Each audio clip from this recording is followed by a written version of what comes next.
want to ask you this just real quick because the clip we just played on the of your podcast and all that. Bill Belichick, I mean, I think the same way of some of the things you said, but tell us the difference of when you were playing for him and then when you got done playing for him. Was there a difference in the way he treated you or talked to you, or has it always been the same?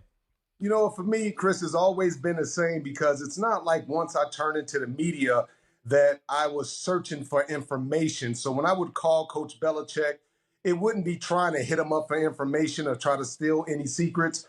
And plus, I had to be very conscious of that because anytime I come around, I get paranoid thinking that they think that I want some secret information. But for the most part, our relationship is great. It's always been good. He's always been honest. Anything that I need, you know, I have an open door policy, and I just have a lot of respect for the man. Well, Go ahead. Go ahead, Chris. All right. I was going to say, too. All right. So we're talking Belichick. Well, so how do you think Bill's handling this right now, this offseason, everything? I mean, what's going through his brain? How do you think he's going to handle this whole COVID-19 training camp? Well, I mean, he's going to try to follow as best as he can all the CDC guidelines and everything implemented by the NFL and NFLPA. But at the end of the day, he's just like everybody else. There's a sense of uncertainty. He's trying to figure it out on the go. And, you know, the thing about Coach Belichick is the way he's going to build this team this year, I think it's going to go back to, you know, once again, being fundamentally sound, playing good defense, you know, playing really well on special teams. And you start talking about Cam Newton. Cam Newton was that missing piece they needed. He comes in automatically. He gives them a spark. He gives them some energy, and he gives them hope. You don't have hope with Jarrett Stidham because you don't know what he's capable of doing. But at least with Cam Newton, you know exactly what he's done in the past. If he's healthy, you know he has a healthy nucleus around him, a great defense, and a great coaching staff. I think he's going to have success, Chris. You mentioned Cam Newton. We're going to talk about him more coming up, but I want to focus on this notion of uncertainty. And everybody is dealing with the uncertainty, Rodney, but a lot of the coaches out there, the uncertainty is driving them crazy. They want to know what the rules are. They want to know right now so they can plan for it. I feel like Bill Belichick is uniquely situated to come up with rules, whatever it is. You tell me the rules now, and we're going to play a game in an hour, and I'll be ready. And I feel like that kind of quiet confidence that Bill Belichick has is going to give him an advantage because everybody else is losing their minds over the uncertainty, and whatever it is, he's going to be fine, and he's going to have a plan, and the Patriots are going to implement that plan. But also think about it too, Mike. I mean, you look at Bill, majority of his guys on defense, they're returning. I mean, they have a lot of veteran players that are returning. And you trust a lot of those veteran players to help the young guys get acclimated and get caught up to the system and what they're trying to teach. So a lot of times it's Devin McCourty. A lot of times it's Jason McCourty. It's Patrick Chung teaching and communicating with a lot of young players, getting them up to speed. So it's not just Bill Belichick and his coaching staff having to do everything. They have a good group of guys around them that acts basically as coaches on the field. Yeah, I mean, to me, Mike, and, you know, I don't know, Rodney, of course, you can disagree, agree, whatever. But, you know, when I think of Belichick and the circumstances right now, you know, I go advantage New England. I go advantage New England because Bill is the greatest thinker in the history of football. He is. And he is, you know, I would expect Bill Belichick right now to probably be in the New England facility, starting to understand how guys are going to be separated, the rules, whatever else. He's toying around with those things. And listen, I wasn't there as long as Rodney was, but two things always jumped out to me. Attention to detail and efficiency. I mean, those are the two things that he is going to find a way to think about these new rules and protocols, and I would think he's going to brainstorm, and because he's so brilliant, and like we always say, I think if he worked on Wall Street, he'd be the Wolf of Wall Street. He's just a brilliant man, that he'll find the proper, you know, techniques and system that's going to work for his team and everything like that. What, Mike? Chris, the Wolf of Wall Street went to jail. Well, but he was the wolf. Your point. He was the wolf and kicking butt at one point. I just want to make sure that we know that. But yes, you're right. He did go to jail. Hey, guys, but also think about this. You know, anytime since I've been there, anytime injuries occurred, anytime someone left to go to a different team, Coach Belichick never makes a big deal out of anything. You know, he never overreacts. You see all these other coaches, they're concerned. They go to the media. Coach Belichick takes everything in stride. So he never panics. He never gets overly excited about anything. So his players throughout the locker room, they feel the same way. They just adjust, they adapt to all different types of situations, Mike.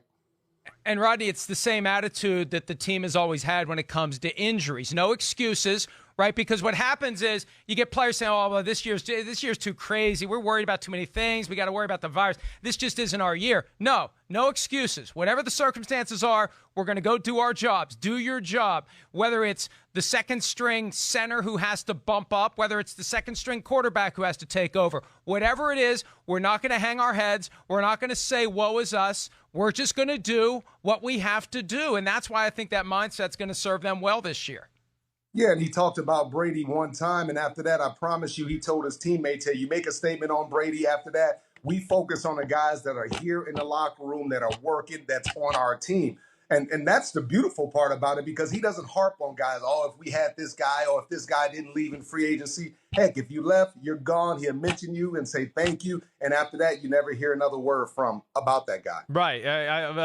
I've been trying to say that too. I mean, Belichick's not going to be like worried about, looking at the Buccaneers results every week and trying to compete with that. He's going to be staying focused on the Patriots. And, Rodney, this is where I want to pick your brain. Can we go down the Cam Newton? I want to go down that conversation right now because, I look at it too. I'm excited about it. I am. I mean, you made a great point. You're right. He's a proven commodity. There's something to be excited about. You got Jarrett Stidham, in your pocket for the next 3 years anyway. So why not take the chance on Cam Newton? But, I look at it as like 80% boom, 20% bust. The one area I get scared of is just the New England way. Can Cam handle that? Like we talked about, the attention to detail, the selflessness that goes on every day and being humble, and nobody's going to be praising him like they probably usually do. They're going to be like, "Oh, you hit the pass? Great. You're supposed to hit the pass." That's where I worry about. Is there anything that you see that could be a bump in the road or where you think it doesn't work out between Cam and the Pats?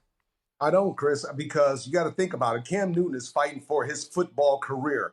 Forget about everything he's done in the past. If he can't beat out Jarrett Stidham, first of all, he's going to be a career backup. His career, like we knew it, is over. Cam Newton is more focused, more humble, more motivated than he's ever been, and he's more ticked off. This is the same, Mike, you and I talked about this, same situation that I was in. When you come into a new team and you have an opportunity to play for Bill Belichick, you have so much respect for who he is, what he's accomplished, what he's done.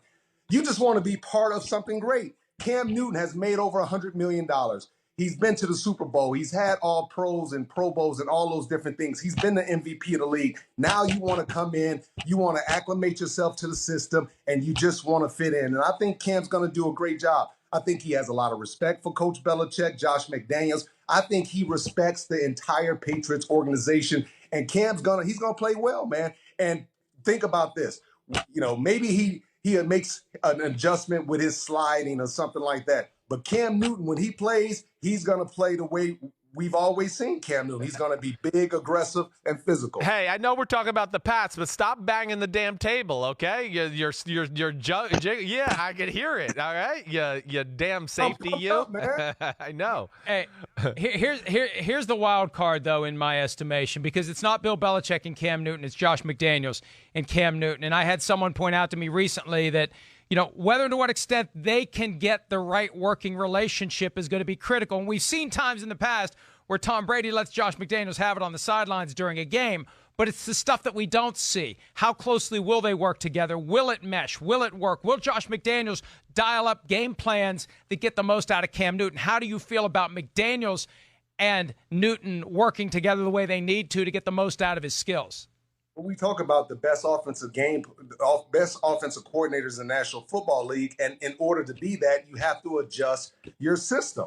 And it's not always, you're not going to have a guy like Brady who was in the system for 2 decades. You got a guy like Cam Newton that you have to adjust some different things to. I heard you guys talking about Tim Tebow and the way it was 2011 or whatever. He directed his playbook. He'll make some adjustments with Cam Newton. But think about it. This is a level of talent they've never had before. Somebody as big as Cam. Yeah, he's not the most accurate, but he plays with heart. He plays with energy. He plays with toughness. And that's enough to spark his teammates. And if he can get N'Keal Harry, get a few other guys stepping up, making contributions, man, I think the Patriots are really right now an underdog in that division. Yeah, I hear you. And, Mike, I could speak to Josh McDaniels, having played for him in Denver in 2009, having worked for him in New England. He's got a great way about him. And he is in the fight with the quarterback. It's not a guy that oh, you're the quarterback out there and the play doesn't work, I blame you. It's never my fault. No, he's very real about what's going on, and he has got one of the, to Rodney's point, one of the most extensive playbooks in football. It's got all the Cam Newton plays in there. They just got to move it up a little bit in the playbook to where it was pushed in the back before, like we talked about yesterday. But that's, to me, the key, what Rodney's hitting on. This is where New England's amazing. With all the moving parts over the years, they are going to go through training camp and see the things that Cam Newton does really well, and they're going to build almost another playbook off of that. And the things he doesn't do so well, hey, they'll continue to work on them, but they certainly won't be as big a part of the offense. And, I don't know. There's a lot of me, Rodney, that feels like the way the Patriots are built right now, it actually fits Cam Newton's style of football more than it did a Tom Brady where, you think you want to spread it out, dink and dunk. I think they're built to play a Cam Newton ball better, actually.